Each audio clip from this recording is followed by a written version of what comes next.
green beads to go with my black shirt so that Those I are could green. wear it on my show. They look blue. They don't look green. They're green. Okay. Are you I'll as take your colorblind as word. I am? Computer is messing with it. So your computer screen. Yeah, well. Look, we're on the air. We're live, and we're talking about Marty Revity. See, this is the kind of stuff that happens while we are off camera. That'll be on the DVD extras of season 2. That and the bloopers. Um, and girls, to the post Pro Bowl, Super Bowl week of I've been prepping myself. Let's hold this right. Watching Super Bowl highlights, Super Bowls 1 through 10, and Super Bowls 11 through 20. And I got the other boxes in the other room. So, it's fun. I get to do my job. I like 1 through 10 and 11 through 20 because up until about the Raiders Redskins Super Bowl, which was, I believe, Super Bowl 18. I get John Facenda, so I practice my John Facenda imitations. It starts with a whistle and ends with a gun. So anyway, that's how I gear up for Super Bowl week. I don't know about you guys, but I watch NFL films, and here's the best part. Guess what comes on?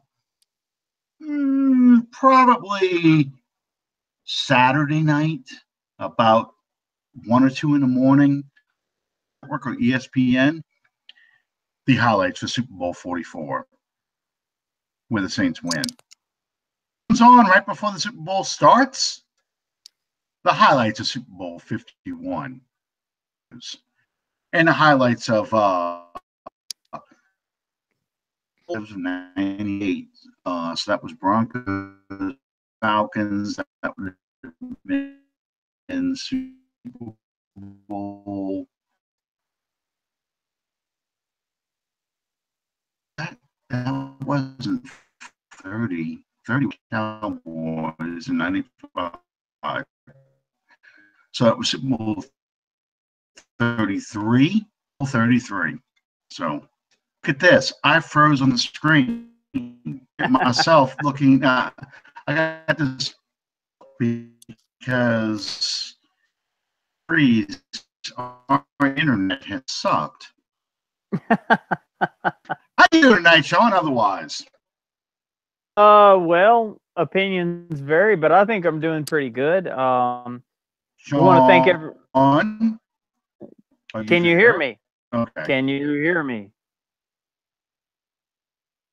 I sure can. You can hear me, huh? Yes, indeed. We're gonna fix this problem. A little bit, but we'll motor through this. We want to thank everyone for joining us tonight on Under the Dome. Thank Fan First Productions for being our sponsor. Invite you guys all to subscribe to iTunes and YouTube to our channels.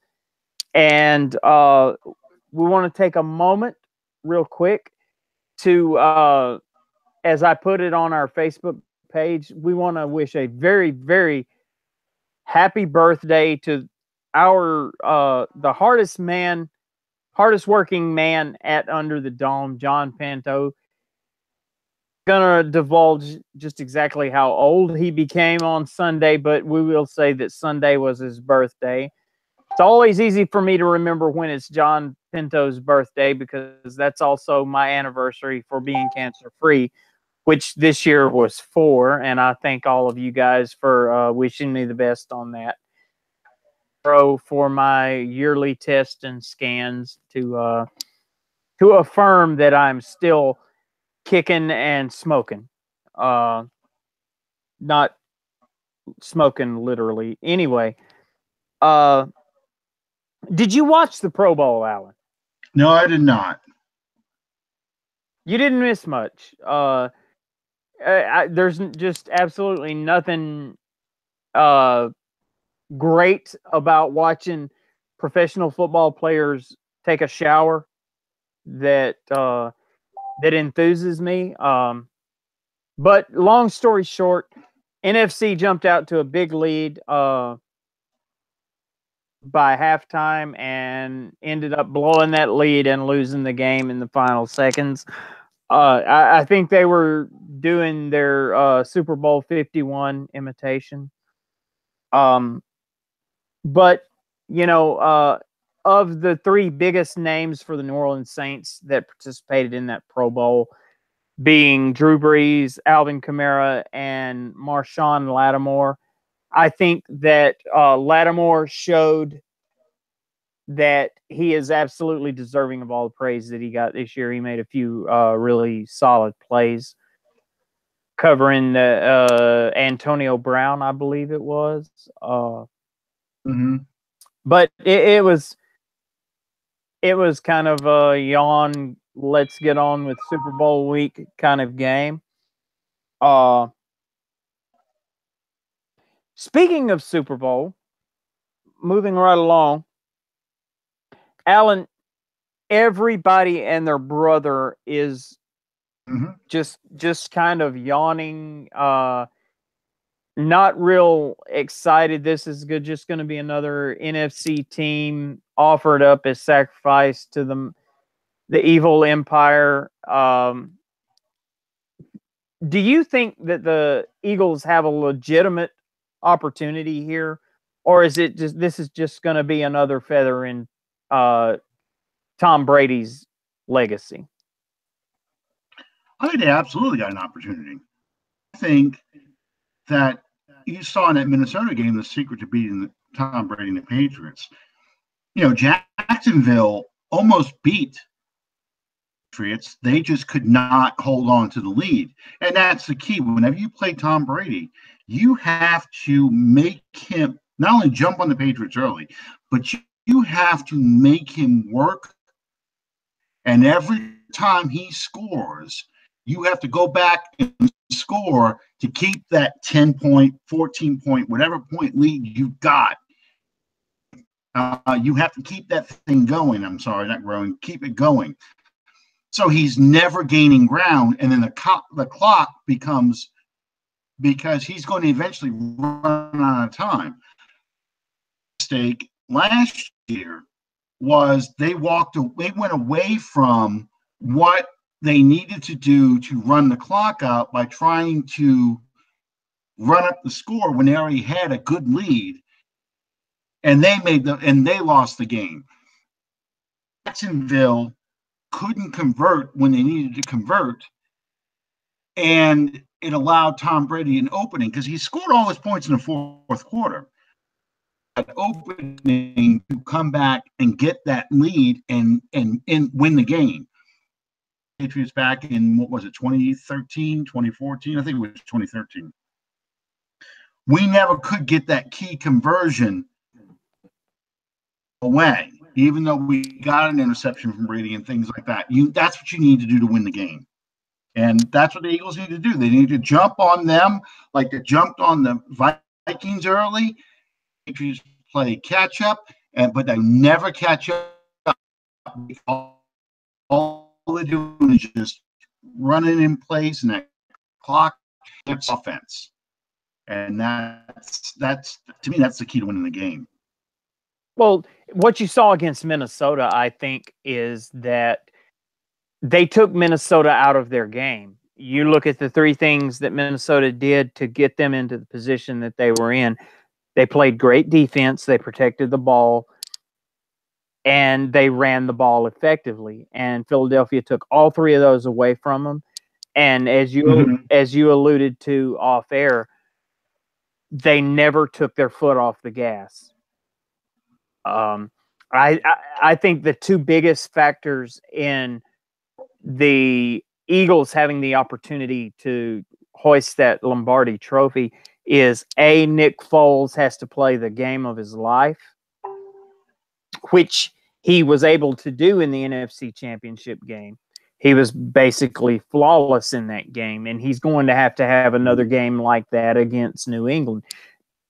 But, I mean, stop and think about it. This New England team, this New England defense isn't the Minnesota Vikings defense. People have scored on them all season long. And I believe that Philadelphia is going to score on them. You're going to have to finish it out. You're going to have that killer instinct. You're going to have to be able to stop Tom Brady, his offense, from having the opportunity to come back on you and pull out that legacy-defining moment. Yeah, I mean, if you look at the Giants, the games the Giants won, they won those games not only controlling Tom Brady in that offense, but also they won the game by making those key plays that kept the game out of reach for Tom Brady to finally pull it out at the end. Whether it's the helmet catch or the Mario Manningham on the sideline catch, they made those key plays to either with a game-winning drive, or it allowed them to keep Tom Brady at bay, constantly trying to play catch-up. I think the Eagles' defense really has to be the thing that wins this game for Philadelphia. I don't think it's going to be just of Nick Foles having to play the game of his life. I think it's going to have to be the Eagles forcing Brady off the field. Second and third opportunities for the Eagles offense to get in scoring position to win the game. Absolutely. And one thing that you got to remember, the Patriots in recent history, well, not even just recent history. If you look back over all these 7 or 8 Super Bowl victories that they have, they've never won by more than 4 points. They're going to keep it close until the very end. You have to play a complete ball game to defeat the Patriots. Well, if you look, I think except for the first Eagles-Patriots Super Bowl, ones have all been comebacks, because against the Rams, it was a last-second field goal to win that game. Against I know the first Carolina, one. Carolina Panthers, I believe it was a field goal to the game below me come back. Well, either tied it or got it close. Before that 12-year span there in the middle, every Super Bowl that they won was by a field goal at the end. Yeah. So it was they've always had close games. This is not the 49ers of the 80s. No. This is not beating John Elway 55-10. Or beating Dan Marino 38-14 or 38-17, I think the score was. It's not those kind of games where the NFC team is so clearly superior. The 49ers were so clearly superior to whoever they were playing in those games. The Patriots play a lot like the 49ers' first game. The Cincinnati Bengals, the one in 1981, where it's, you're looking at a team that kind of beats themselves, even though they statistically, you can look at certain, it's like, okay, if you just would have done this, you probably would have won the game, but you gave them another opportunity and they came back and beat you. That's why the Giants were able to beat them. Able to do things to help them win, that A, kept the game close enough, and B, is to make Tom Brady's comebacks worthless. I mean, you remember his wife being all pissed off at the end of the I think it was the second Giants Super Bowl, where he's like, well, you can't catch the ball too. Well, if it's not his wife pissing you off, it's his annoying pissant kids. So. Oh yeah, here we go. Yeah, You said the three Saints. I was going to say, yeah. The three Brees kids were probably the best part of the Pro Bowl. They were. They're interviewing Balin. The other two start fighting. Says, Drew's going to take care of business. Yeah. I didn't see that clip. I went back, because that was priceless. Else. That was priceless because they're interviewing him, the kid, and the other two are in a headlock, and one of them gets thrown out onto the field. They're interviewing, walks out there and open hand slaps one of them and says, "You're embarrassing the family." Yeah, Balin gets right in the middle of it. So yeah, I'm like, that would be me and my brother when we were that age too. One day about the tackle football game between my brother and I one Thanksgiving in 1978. We decided to officiate. A handkerchief, a yellow napkin in his pocket. Penalties now, because I'm just, I'm going total Larry Zonka, over my brother. It's just he and I, and I'm gonna run the ball and I'm running right over him. No pads or anything else like that. So throws the napkin up in the air. Face mask. Have a helmet. What are you calling face mask for? That don't matter. That kind of thing. Hey, you ought not be penalty, that so. You ought not be that way toward Danny now. No, I have a picture. I have some pictures from that day. It was fun. It was really a lot of fun. It was Thanksgiving Day, 1978, in Covington, Louisiana, at my grandmother's house. And yeah, my grandfather he loved to aggravate my brother. That was his favorite thing in the world to do. So watching this right now, so that makes it even more entertaining. But no, he's actually not. I take that back because he flew back to Florida today. He was in New Orleans this weekend. Florida, so he's going to watch this later, and he's going to go, I can't believe he is talking about that game, that day. Well, Danny, I feel for you, brother. I'm a younger brother too.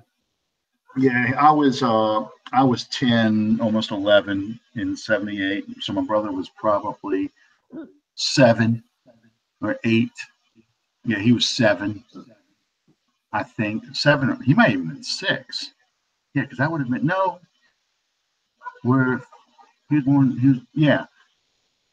he was 6, going to turn 7 the following year. I don't remember. It was 71, 78. Yeah, that's 7 years. So he was 7, going to turn 8. So yeah, I'm running over a 7-year-old. So yeah, that's how it goes. I'm almost 11, running over a 7-year-old. Don't you feel powerful? No, yeah, exactly. Well, let me ask you this: the night before the Super Bowl, they are going. I guess it's ESPN, whatever they choose to use this year. They're going to be selecting the NFL season honors, which is where we'll find out the NFL Man of the Year will be J.J. Watt. The other two are just obligatory candidates. Anyway,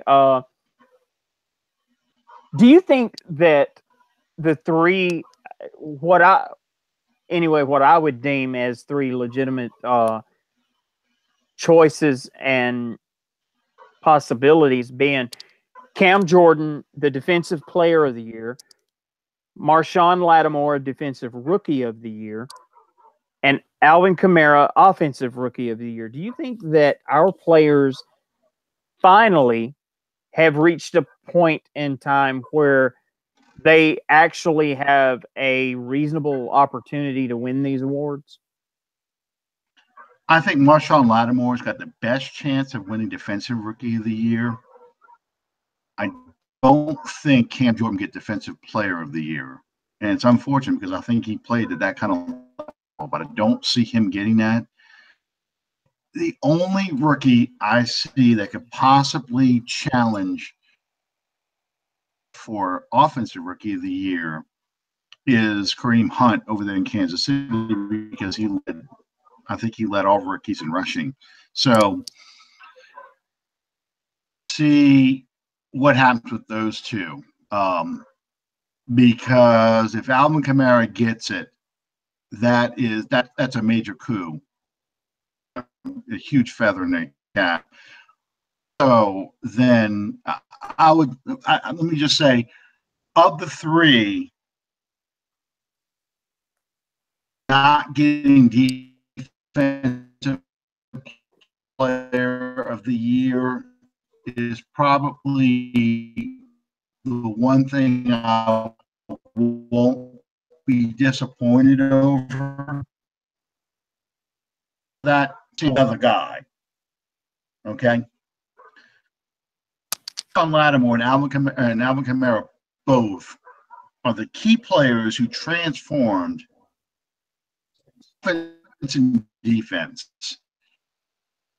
I mean, make the leap from the 7-9 last 3 years to 11 in playoff game and almost winning the divisional round playoff game. I mean, those two players had that much of an impact. Had a good year and so forth, but for the Chiefs, that players had on the Saints. And I think that's what needs to be taken into consideration when you go and vote for these guys. You know, how much of an impact did this guy have? I mean, I think between Alvin Kamara and Marshawn Lattimore, I think they won Rookie of the Week every week since week 3. Yeah. Week 3 or week 4. There was like a 4 to 6 week span there in the last stretch of the season where Kamara won the offensive rookie of the week. Yeah. So that's fact. Those two guys had on this Saints team. So I would be disappointed if those two aren't named offensive and defensive rookies of the year. And the only reason why I can say that won't happen is because it feels like somebody to get their nose bent on a joint if the same team has defensive rookies of the year. But I really do. I think they're the two of the best rookies in the entire league, in this entire draft. Well, to be honest with you, as far as that goes, I don't see anyone in the entire league that had any, I'm not going to say any better, that had any more of a standout season than Cam Jordan did either. Well, yeah, but let's look at, say, Lawrence from the Dallas Cowboys. He led the league in sacks, and like it or not, sacks are the glory stat defensive linemen or defensive players, period. If you lead the league in sacks, chances are you're the one that's going to get all the recognition. It's like interceptions for a defensive back. Too many people judge great defensive back play by how many interceptions they get for the year, and not were they the kind of cornerback that quarterback just say, you know what, I'm not even throwing to this side of the field. I'm targeting this guy over here because it's like a blanket on my receiver. Going to take my receiver out the game. But this guy over here, but if this guy touches and taking a step up, people go, well, look, he's got 5 interceptions. Your so-called cover corner has 1, but nobody throws at him. They're always throwing at this guy. So, that's when stats are kind of misleading. It's true for sacks. You don't know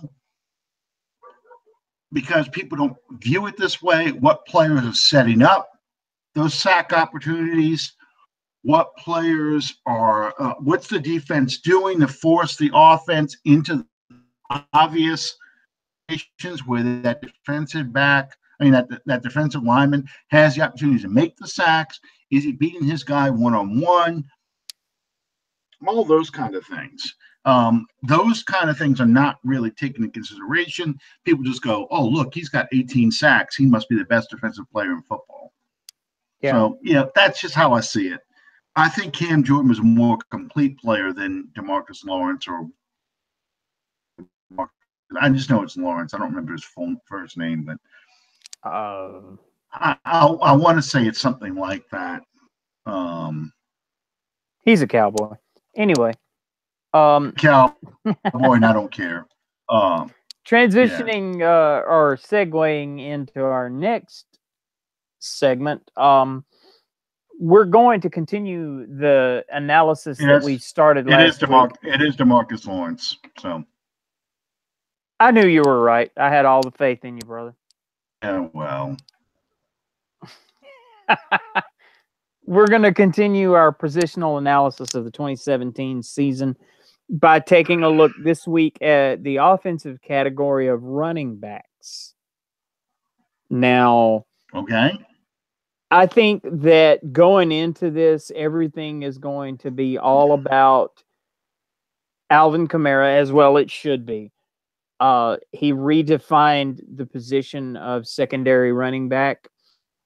But I don't think that there has been due amount of credit paid to the number one being Mark Ingram, who had yet another, and this makes it his second consecutive 1,000-yard rushing season. I don't think he gets enough credit for the season that he had up next to Kamara. I do commend the two young men for the camaraderie that they showed, I don't know what word teamwork, team ethic that they displayed. In every week when you saw Alvin Kamara talking to Deion Sanders on the phone or via Skype or whatever it is that they do, you saw Mark Ingram standing right there next to him. And they support each other, and I think that's awesome. But when it comes right down to it, going into this season, you have to remember that Mark Ingram was basically being challenged for his job by a Hall of Famer in Adrian Peterson. And he put that down only to be met with the sudden rise of perhaps, as we've just finished discussing, the offensive rookie of the year in Alvin Kamara, and yet and still he held his own and then some. And I think there's a lot of credit that needs to be given to Ingram because he easily could have folded under that kind of pressure and just said, hey, if they want to make this their bell cow, have at it. But he didn't. He took it as a challenge and performed and produced thusly. I think once they got Adrian Peterson, and I understand the Adrian Peterson experiment. I understand what they were trying to do because the Saints have incorporated 3 and 4 running backs before. We had at one time Pierre Thomas, Darren Sproles, Chris Ivory, and Mark Ingram all sharing carries. Okay, you can work 3 and 4 backs. The problem was twofold. Number one, Adrian Peterson's washed up. He really was not the back he used to be. And that was obvious in the games he was playing with the Saints. Even if you gave him the ball 20 and 25 times, which, no back in the Saints offense is going to get it that many times, but even if you gave it to him 20 or 25 times, he wasn't going to make the big runs he used to make anymore. He wasn't going to break the tackles like he did. He was only going to do whatever he could get before he got his first hit, and then he was going down. Here's the thing about Mark Ingram. I just did a quick look at his stats, okay? Mark Ingram is 734 yards away from surpassing Deuce McAllister as he's Saints' all-time leading rusher. And Ingram is doing this, splitting carries his entire career with other backs.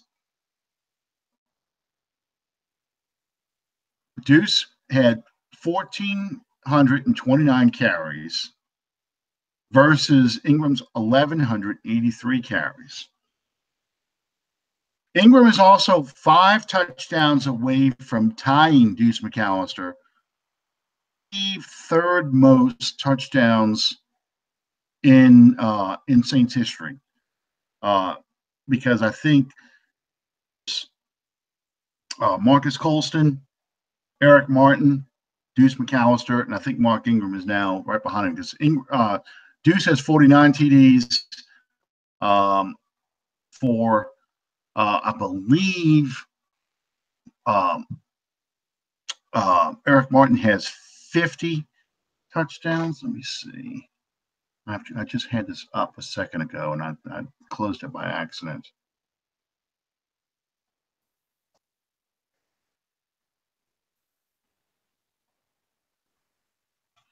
Let's see.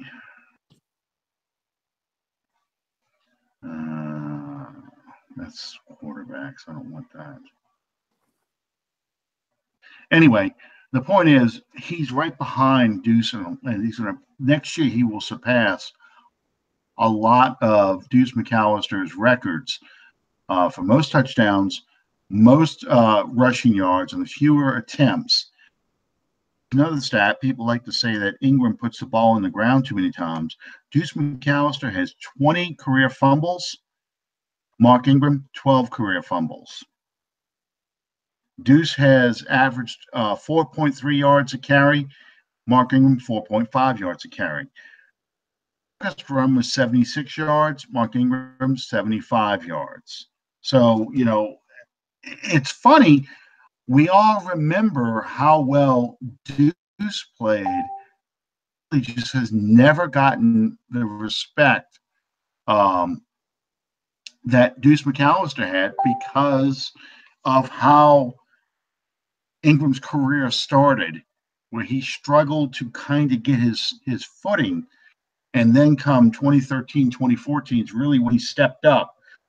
2 years into his career, really stepped up and became clear that he is. Whereas Deuce, as a full-time starter, came out the gate smoking. And I think that's really the difference. In 2001, when he was a rookie, it was really the Ricky Williams show. Deuce McAllister really wasn't touching the ball. I think he had 50 touches all season, maybe 50 yards all season. I don't even remember what the number is anymore. I think that's what has tainted people's view of Mark Ingram. And I'm really happy that he and Kamara did so well together because they didn't see each other as rivals. They saw each other as complementary pieces. And I think that's why they were together so much in these interviews.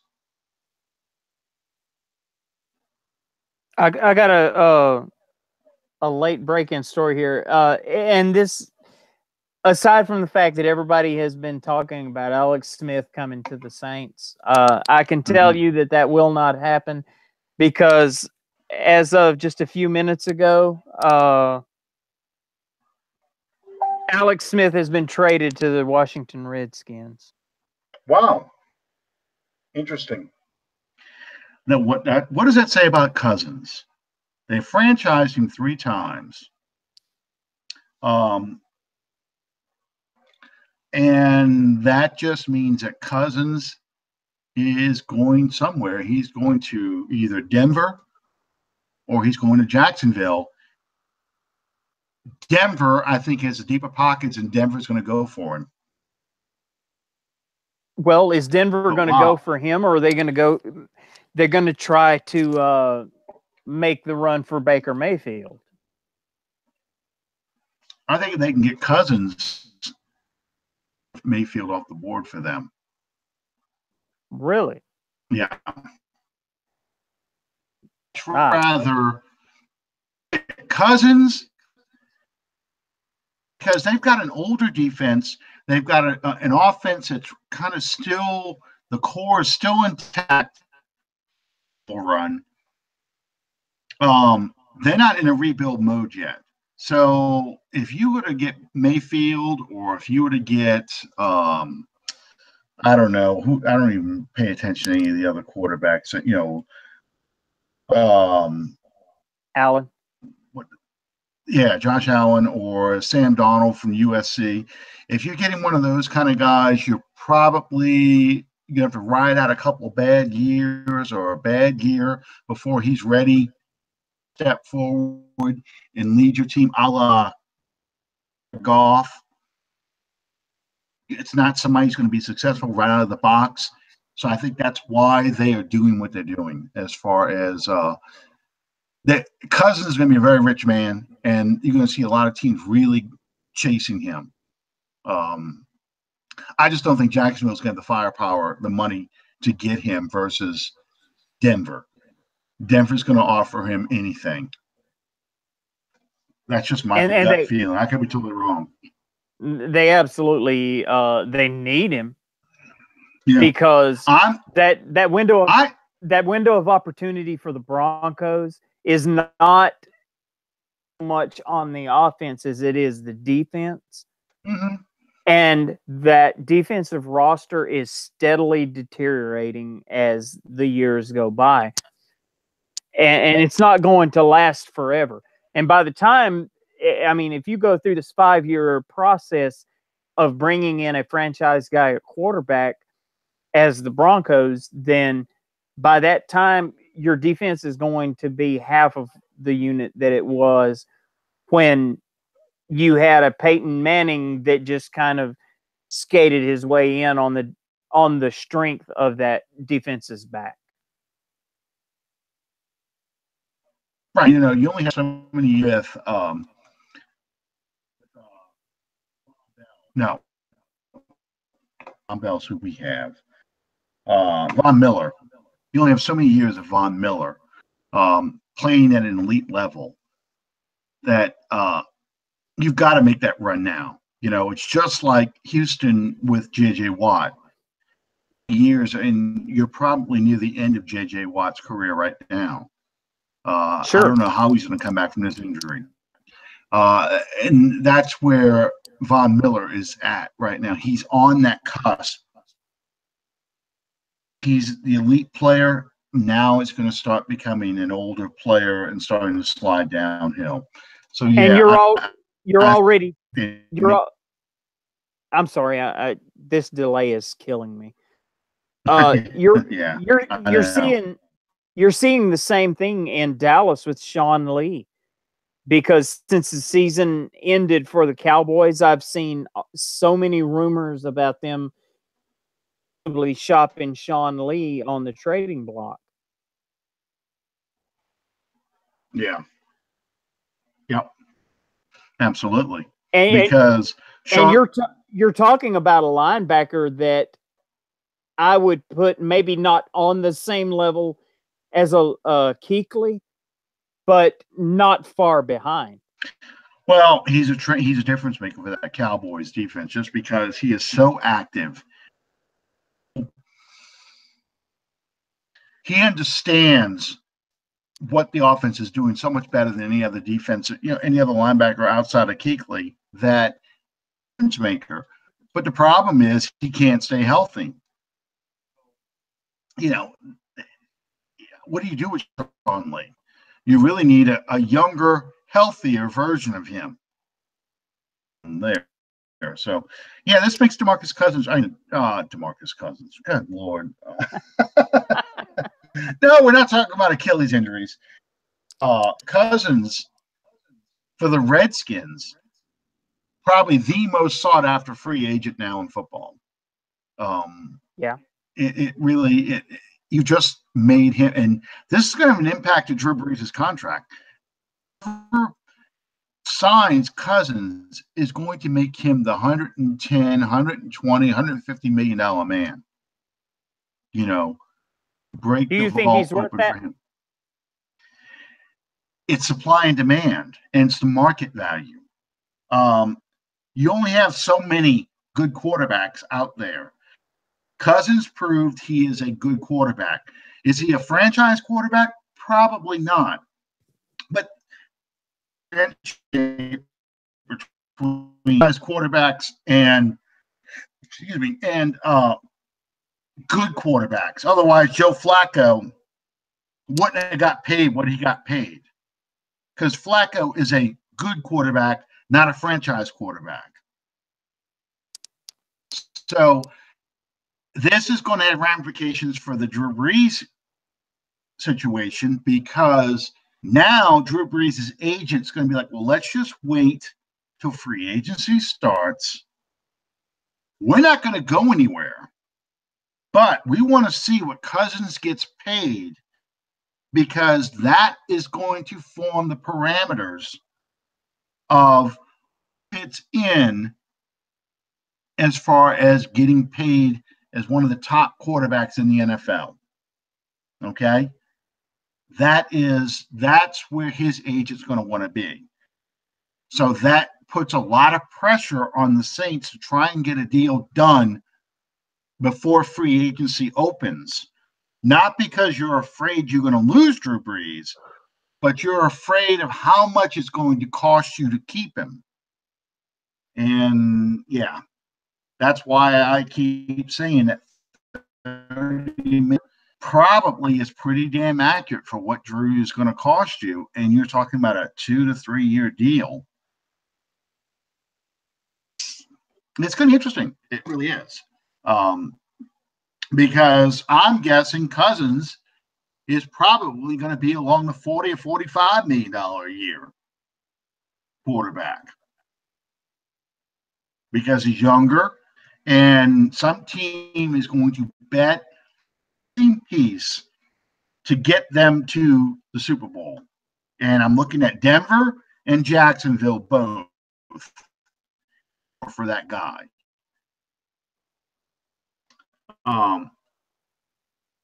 So we'll see what happens.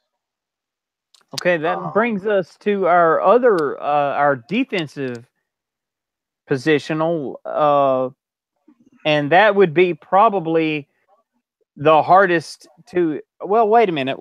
Before we move forward, what would you give the grade? What seasonal grade would you give the running backs? An A, absolutely an A, because you've got, my opinion, the offensive rookie of the year in Alvin Kamara, and you've got probably, well, not probably, the most productive running back in Saints history, Mark Ingram. So yeah, and those two guys carried this team for most of the season, not because Drew Brees wasn't effective, but because Drew Brees didn't have to be effective. You know, we talked about Drew Brees a little bit last week when we talked about how he played in the playoff games. And, you know, position, well, you're not going to beat us with this running game. You're going to beat us by throwing the football. You know, and Drew Brees is like, well, all right then, let's go. But you know, there's no other game that best summarizes the success of the running game than the Buffalo Bills game, where they scored 6 rushing touchdowns, and that drive where they never put the ball in the air one time. Yeah, like 10 yards of carry.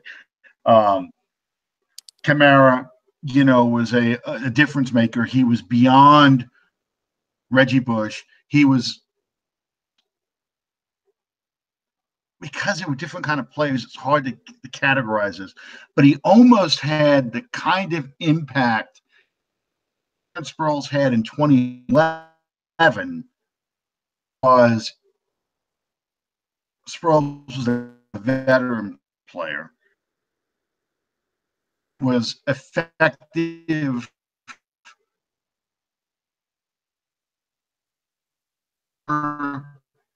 running back here. Kamara is a kicker, putting back and yardage. He wasn't returning punts. He never returned punts all year. So he was a different kind of player than Sproles, but he had that kind of impact on the Saints offense in 2017. So yeah, if I had an MVP, my MVP is going to be Kamara, because a player that defenses had to account for. They couldn't just say, well, we've got to take away both running backs. We cannot let Kamara beat us. We would rather have Mark Ingram beat us than Alvin Kamara, because Alvin Kamara is such a dynamic player who had such an impact on the Saints offense and what they were able to do, that even if he didn't get the ball, he was a distraction. So teams had to account for it. So that's why he's my MVP. I couldn't agree more. I think that Kamara obviously has to be the MVP, but as I alluded to earlier in my speech, I think that you can't understate exactly what kind of season Mark Ingram has had either. I think that this tandem obviously works best as such, as a tandem. Neither one had to shoulder the entire load, and subsequently that provides how many years have we been sitting back saying, man, Drew Brees threw for 5,000 yards this year. If he just had a running game, if he just had this, if he just had a defense. Well, this year you saw what would happen if he had a running game, if he had a defense, because he had both. And all he did was have another record-breaking season. It takes all these pieces working together to get the result that everyone wants. If you want Drew Brees to throw for 5,000 yards, you're not going to have a running back that is going to have a record-setting season. There's not enough carries to go around. There's not enough possessions to go around. Last year being the anomaly where you had a 5,000-yard passer, 1,000-yard rusher, and two 1,000-yard receivers. That's an anomaly that comes around maybe once a decade. And to reinforce that was only the second time in league history that has ever happened. Yeah. Quarterback that made that happen was Peyton Manning. So you're talking rarefied air there. Exactly. And let me just throw this one last thing in there. If you want to see what kind of impact Alvin Kamara had, just look at that first Atlanta game. Despite the horrible calls, having Alvin Kamara for that game when he went out with a concussion changed the way that game was played from. And Kamara in that last series where we forced the ball to Kamara in that game probably scores, instead of Josh Hill, drawing coverage from Deion Jones. Deion Jones probably is shadowing Kamara there. So, it just, again, having to account for him. I just think that Kamara, those first few plays when he's in there, he was unstoppable against the Falcons. I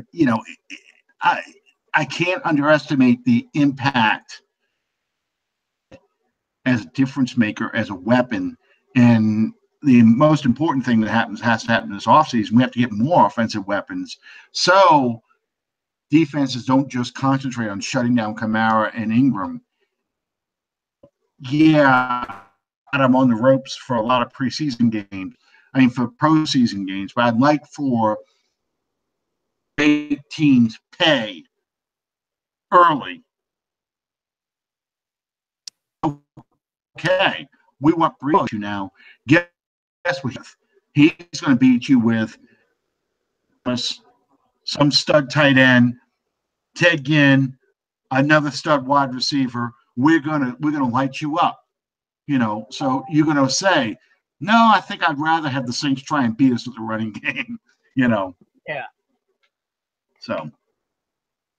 And anyway, segueing into the other side of the ball, probably, as I started to say a minute ago, probably the most difficult position to accurately gauge and evaluate, the linebacker position.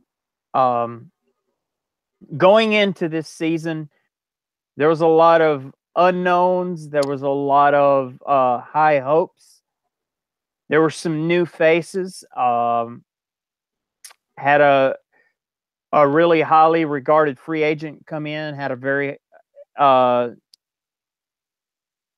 questionable, if you want to call it that, draft pick that was going to enter into the mix as well.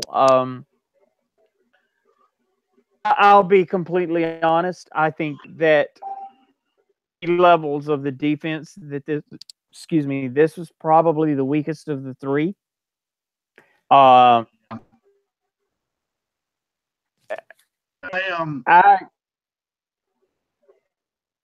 was going to say, if I had to put a grade on the line, it'd be a C. Mine too. Mainly because you had so many injuries happen, an impact linebacker. You had backers who stepped up, plays, to make plays. I thought Craig Robertson was probably the MVP of the bunch. Here's a guy who had to step in. His name with a shoulder injury, week 4. But I can't remember when the Dolphins game was. That he goes down that game, and what you saw out of Robertson was intelligent veteran who can play both the weak side and the middle linebacker, and he didn't make mistakes. Yes, teams beat him athletically, but he was in position to make plays, and the defense played such that he wasn't exposed to get burned on bad plays or to have his weaknesses exploited.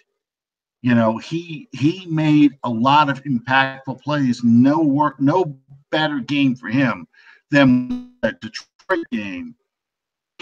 And Jordan got every pass in the world.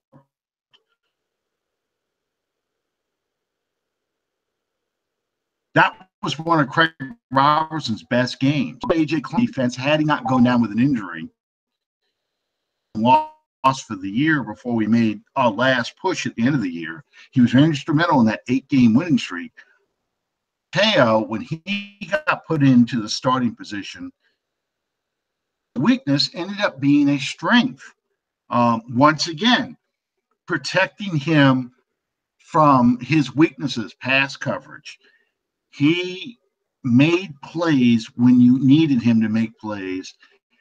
And his biggest play to me is that 4th and 1 or 3rd and 1 play against the Washington Redskins, where he read the play perfectly, filled the hole, and brought the back down. Who had those kind of games, and the second Atlanta game, I think, was his career game. He played probably the best he played his entire career against the Falcons in the Dome. But yeah, every time a linebacker went down, you didn't get a drop off. You got either guys who, didn't make the mistakes, the big mistakes that cost you the game, did their job in such a way because the defense can to not get exposed by a play. I agree. And my MVP is Craig Robertson. And just as I said earlier, I agree with you on the C grade.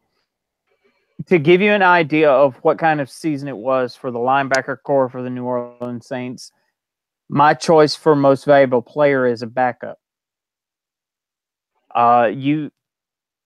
That's not in any way knocking your Anzalone, your Klein. Those guys went down. Now, had Klein finished this season, that would have been my MVP choice for this particular positional grouping. Yeah. But he didn't make the end of the season, and I'll probably.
Okay, are we back? Am I gone? Are you gone?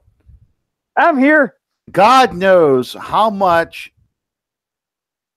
anyone got, either one of us, because as you were talking about your grade, start just talking, and all of a sudden I drop out. So we probably lost half our viewers. I don't know where either one of us left off. And saying that, hey, if Klein would have played the whole season, he probably would have been your MVP. And the reason why this defense is a C and not an A is because we still lack that impact. Luke Kuechly, Sean Lee, you pick your middle linebacker from any other team kind of player, impact on the defense in the linebacking core, like a Cam Jordan, like an Alvin Kamara, like a Michael Thomas. You need that kind of player in your linebacking core. Offenses like, we got to figure out a way to block going. So that's kind of what I was saying. I think that you and I both agree that the biggest deal breaker, shortcoming, whatever you want to call it, for this team this season was absolutely the third down efficiency on both offense and defense. Yep. And that falls in a big way onto the linebacking core with your run support, your intermediate range passing routes. Yeah. And that's just something that we're going to have to improve on. Also, that's what you have to look for in the draft. When we start talking about the upcoming draft, with Alex Smith being traded to the Redskins, that kind of throws the quarterback a little bit because you don't know where the quarterback's going to go now. I think if we have 5 quarterbacks going for watching linebackers and defensive linemen drop into the 20s, which means you want all those quarterbacks go early. Go in the top 10, and also a couple go in the teens. If that happens, then you see a lot of talent sliding 20s, and that's good news for the Saints because you want a Roquan Smith from Georgia to slide. You want some of the top defensive ends, some of the top defensive tackles to slide. We'll talk about all that stuff when we get into the draft portion of it. But, I mean, that's how you would upgrade that linebacking core is draft a guy. Don't go out in free agency and try and break the bank like a Bobby Wagner or someone like that. You don't waste your money on that. No. Because that's not how you get a great defense. You get a great defense by getting good players. I know some people want Zach Brown, like chicken fried. I don't know. Cold beer on a Saturday night, I'd rather have Kid Rock. I hear that guy's name. Anyway, drafting an impact linebacker in that first round, get him in that 5-year rookie contract. That's where that can be the quarterback of your defense. That's where your defense really grows as an impactful defense, especially because you don't have a second-round pick this year. It's going to be interesting. It's going to be interesting to see how this plays out. We're going to everything that I heard coming out of training camp when Klein showed up was that this could be – he has all the tools and he's showing all the signs, the cerebral player. This could be the next Jonathan Vilma for this defense. Even pretend to make that pronouncement or assumption on Klein just yet. I think he had a fantastic first year here. I hate that it was cut short by injury. I'm anxious to see what he does as a follow-up to it. I'm interested to see what we're going to do in this draft. And speaking to your point, that's an interesting segue into where we're going with this positional analysis next week. And I'll give you the professor a week to prepare for this. Next week, we're going and what would appear to be a slam dunk category. The position that you played. We're going not necessarily what the season held, but maybe more looking towards the future. What do the Saints need to do when it comes to pursuing a Brees deal, so on and so forth?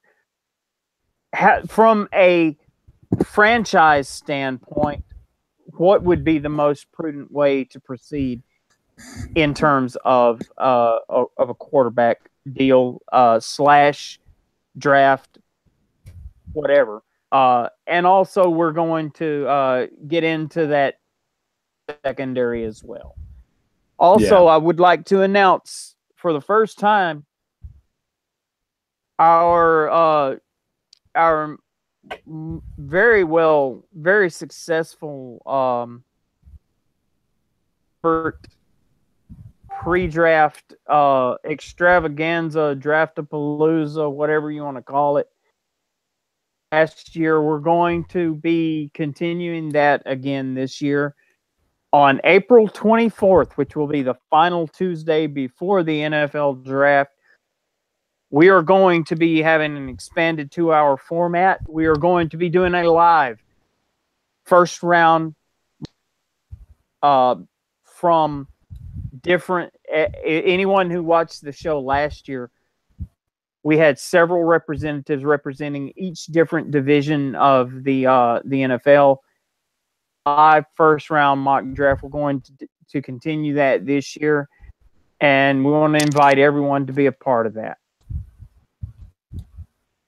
I had a lot of fun last year, and I'm gonna have the stats from that who we picked that year, because I knew